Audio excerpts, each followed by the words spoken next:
Because Justin Herbert was drafted one spot after you, I kind of feel like your careers will always be intertwined, you know? How do you feel about that comparison that will forever be made?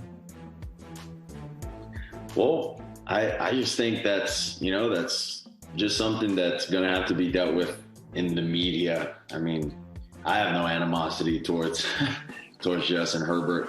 And for me, it's not even a competition between me and him. It's a competition for myself to go out and, see what I can do to help our team be successful against their defense.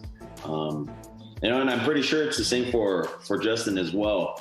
Yeah, Tua's been a really great guy to watch. He's been fun to watch, and he's had so much success over the past couple of years that, it's been great to watch him and all the things he's done. So really looking forward to playing against him this week and saying hi.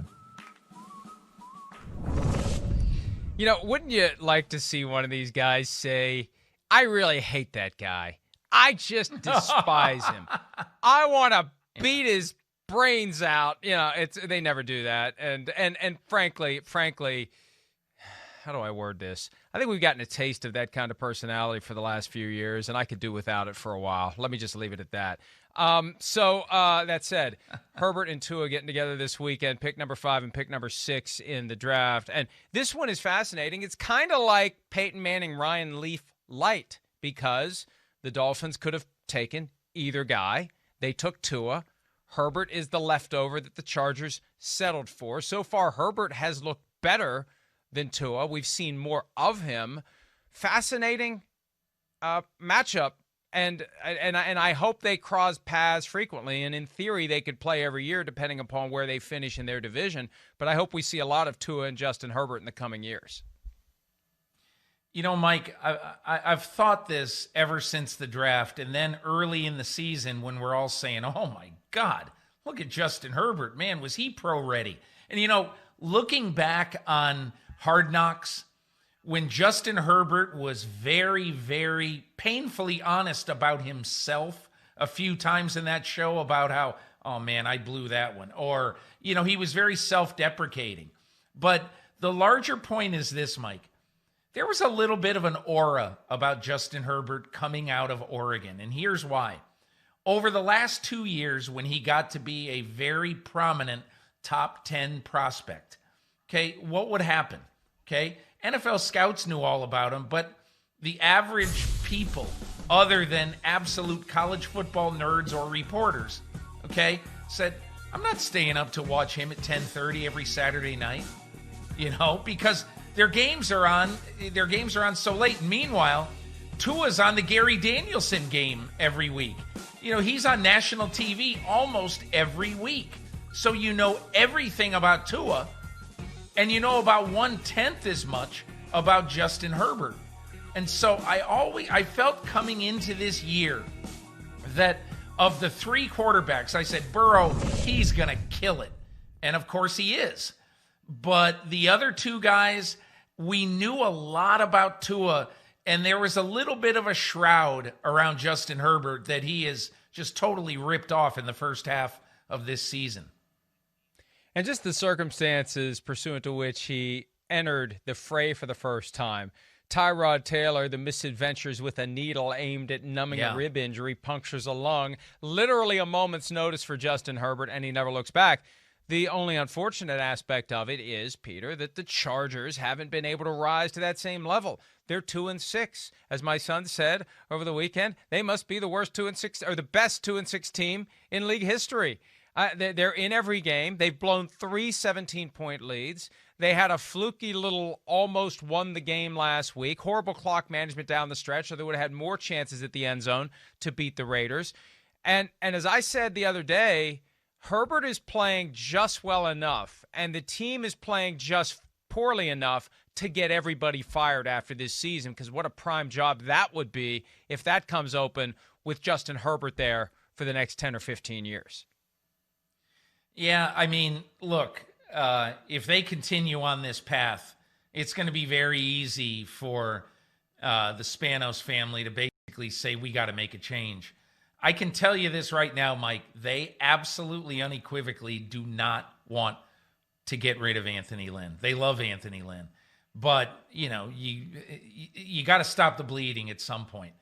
And so this game becomes really important, just like the rest of them do. But, look, I'll say this also about the Dolphins. At the beginning of the year, I picked them to win the division, and I didn't really know why. I just knew that I really liked Brian Flores.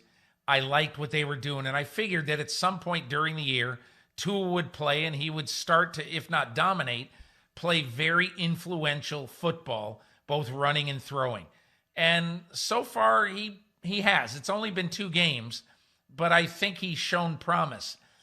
But the thing about the Miami team right now, Mike, that gets buried by, the Tua show, their defense is really, really good. I think their defense potentially is top 3 to 5 by the end of this year.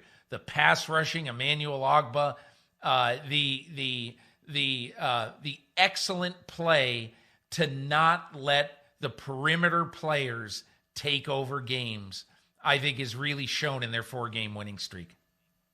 Yeah, and consider they started 0-2, and they've really turned it around. Brian Flores, a guy that you have to consider for Coach of the Year, along with a Kevin Stefanski in Cleveland. That will be determined over the balance of the season. Bengals-Steelers on Sunday.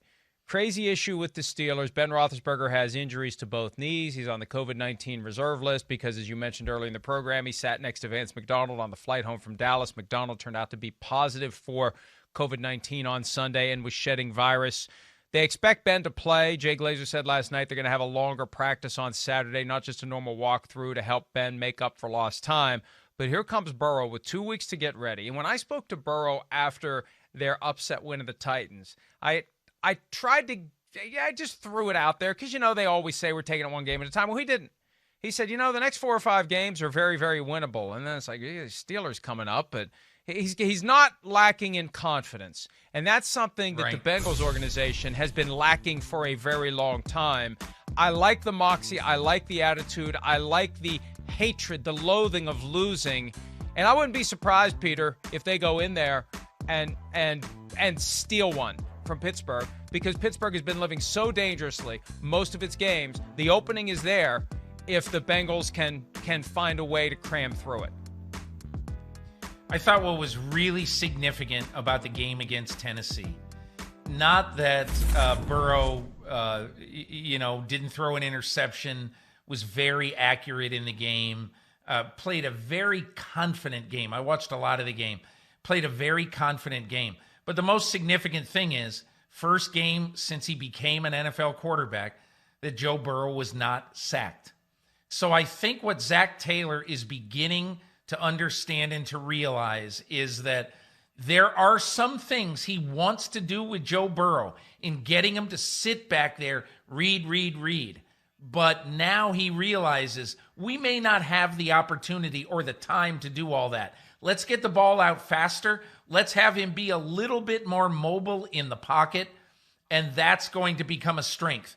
So to me, especially in a week that you're playing a great pass rush in the Steelers, to be coming off a 0-sack game, huge for Zach Taylor, the play caller, and obviously for Joe Burrow. And that is the red flag for all 3 of these quarterbacks, the potential for injury. We've seen Burrow and Herbert get hit a lot, and we know Tua's history. They got to stay healthy. Hi, I'm Mike Tirico, and thanks for watching. Make sure to hit subscribe for the latest news and highlights from NBC Sports.